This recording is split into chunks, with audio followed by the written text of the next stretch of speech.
आंनि गोसो गोरबोनिफ्राय साबायखर बावनाय थाबाय। दिनै दुलाराय ब्रह्म धर्म लाइमोन आफादनि थामथि मावबादा आरो बे मावबादाया गासै जोंनि दुलाराय ब्रह्म धर्म लाइमोन आफादनि गेजेरजों दिनै बुखावलि लखिमपुर जिल्ला बरदलनि आनसलिकनि सिङाव थानाय बै जोंनि ब्रह्म धर्मनि लांगोनायाव साननिनि फारिलाइ लानानै मावबादा खुंलांबाय।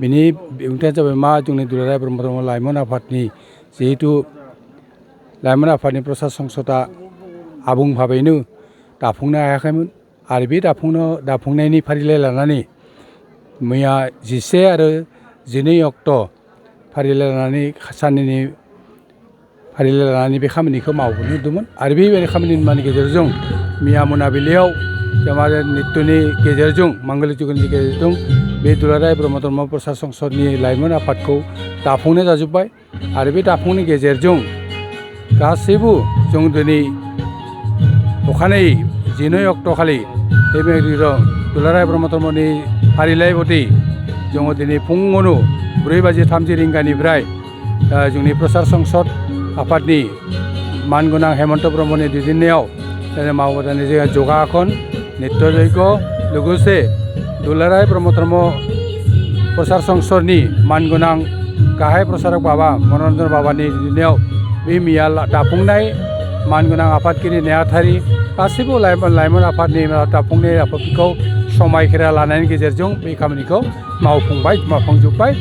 बिनि उनाव दिनै दहाय जोङो जे माने फुंनि जिथु हाबाफारि मथे मोनसे सावरायमेल लादोंमोन मावबादानि सावरायमेल आरो बे मावबादानि सावरायमेला फुंनिफ्राय जागायजेननानै जोङो 12 रिंगायाव बेखौ फोजोबनाय जादोंमोन आरो बे 12 रिंगायाव फोजोबनायनि उनाव दा जोङो मावबादानि दैदेननानै सावरायमेल आरो बे सावरायमेलाव जोंनि दुलाराय ब्रह्म धर्म आफादनि मानगोनां गाहाय प्रसारक मनरन्जन बाबा, दुलाराय ब्रह्म धर्म आफादनि मानगोनां आफादगिरि अस्नि कुमार स्वरगियारि आरो दुलाराय ब्रह्म धर्म आफादनि गाहाय नेहाथारि जगत चन्द्र ब्रह्म आरो दुलाराय ब्रह्म धर्म आइजो आफादनि मानगोनां सभाश्री गयारि नेहाथारि आइ रमिला ब्रह्म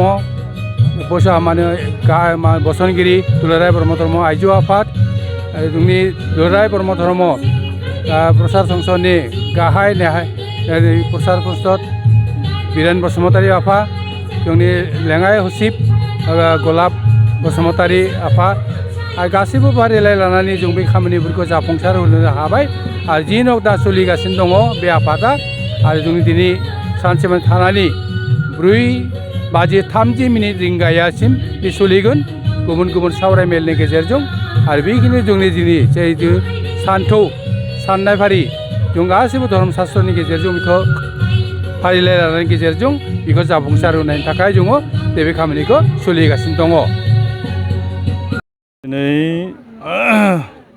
दुलाराय ब्रह्म धर्म लाइमोन फोसाव आफादनि थामथि मावबादा बे मावबादाया बुखावलि लखिमपुर जिल्लानि सिङाव थानाय धर्मपुर गामिनि आनसलिक ब्रह्म मन्दिराव जादों। दा बेवहाय बरदलनि आनसलिकनि धोरोम सिबिसालि न'आव जादों साननैनि हाबाफारिजों। बेयो मोनसे जोबोद मेहेरगोनां हाबाफारि। जों धोरोमखौ मोनसे बिद्दा एबा सोलोंथाइ महरै जों लानो थांनो नागिरगासिनो दं। जों सिगांफोराव नुदोंमोन जे धोरोमखौ मोनसे फोसावथायनि गेजेरजोंल' जों सोलोंनाय बायदि, नाथाय बियो बेखिनियावनो थोजासे जानानै थालिया। दा धोरोमखौ जों मोनसे फोरोंथाइ एबा सोलोंथाइनि गेजेरजों जायखौ जों ब्रह्म बिद्दा होननानै बुङो, बे हाबाफारिनि गेजेरजों जोङो दिनै समाजाव गोरों सुबुंफोरनि गेजेराव बेखौ मिथिहोनायनि मोनसे जोङो आबुं मोनसे आफाद दाफुंदों। बेनो जाहैबाय दुलाराय ब्रह्म धर्म फोसाव आफादनि माखासे सोद्रोमाफोरखौ जों दाफुंनानै लादों। बेनिखायनो बे आफादनि गेजेरजों इयुनाव जों ब्रह्म धोरोमखौ बिनि सान्थौ, बिनि सानस्रि, बिनि माहारिबाद आरो जोंनि आध्यात्मिक सानस्रि आरो सोदोमस्रिनि बाथ्राफोरखौ जेसेबां गोथौसिम जों लांनो हायो बिनि सोमोन्दै सरसा खालामगोन। बेनिखायनो बेवहाय जोंनि दुलाराय ब्रह्म धर्म आफादनि आफादगिरि अश्विनी कुमार गयारी, जगत चन्द्र ब्रह्म नेहाथारि बे आफामोनहाबो फैनानै बाहागो लाफैदों, हेफाजाब होफैदों आरो बे हाबाफारियाव फोरोंथाइ बिथिङाव बाहागो लादों जोंनि दुलाराय ब्रह्म धर्म फोसाव आफादनि गाहाय फोसावगिरि मनरन्जन ब्रह्म बे आफाया बाहागो लादों आरो बिरेन बसुमतारी जोंनि दुलाराय ब्रह्म धर्म फोसाव आफादनि लेङाइ आफादगिरि बे आफामोनहा बाहागो लानानै गोबां शास्त्रनि बोसोन आरो माखासे सयभतानि बाथ्राफोरखौ जोङो फोरोंबाय।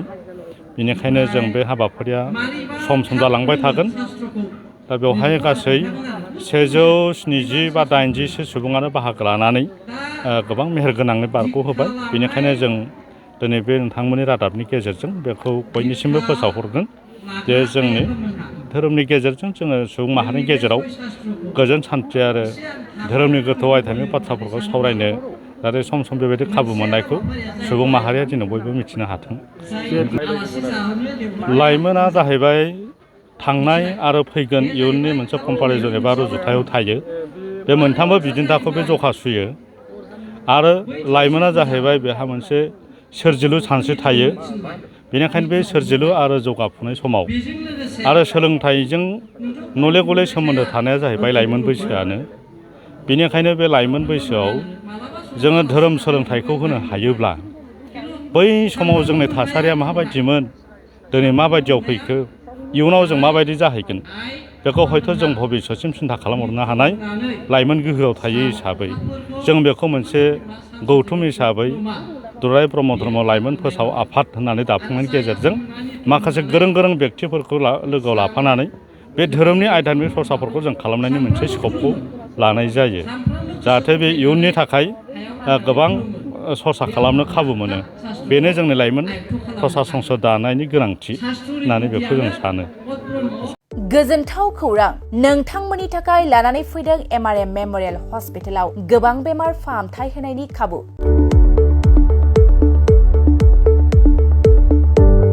बेमारि सुबुंफोरनि थाखाय गोजोनथाव खौरां, MRM मेम'रियेल हस्पिटालाव मोजां रोंगौथि गोनां डक्टरफोरजों बेमारि सुबुंफ्रा मोजां फाहामथाय लानो हानाय सुबिदाखौ लानानै फैबाय MRM मेम'रियेल हस्पिटाला। क'क्राझार सहरनि पुलिस पइन्ट आरो अमश्री हटेलनि साखाथियाव थानाय बयजोंबो मिथिसारजानाय MRM मेम'रियेल हस्पिटाला गोबां फेसिलिटिस खाबुफोर फोसावदों। MRM मेम'रियेल हस्पिटालनि फेसिलिटिफ्रानो जाबाय critical care, medicine, emergency medicine, paediatrician, pathologist, general medicine, diabetologist, OBS and gyno, cardiology, general surgeon, neurosurgery, advance laparoscopic ENT surgery department, ophthalmologist, surgical, gastroenterologist, neuropsychiatry, onco surgery department, dermatologist, orthopaedics, residential medical officer, inter facility unit, physiotherapy, radiologist, histopathological department, urologist, emergency department, CT scan, x-ray, pathology department, vaccinator department आरो MRM memorial हस्पिटालाव 24 घन्टा जेब्लाबो खुलाय थागोन। लांलाय लाबोलायनि एम्बुलेन्सनि सुबिदायाबो 24 घन्टा थागोन। गोबां मिथिनो थाखाय नैबे 9854081948 936550204 जानबुं नाम्बाराव फन खालामनानै नोंथाङा मिथिनानै लानो हागोन।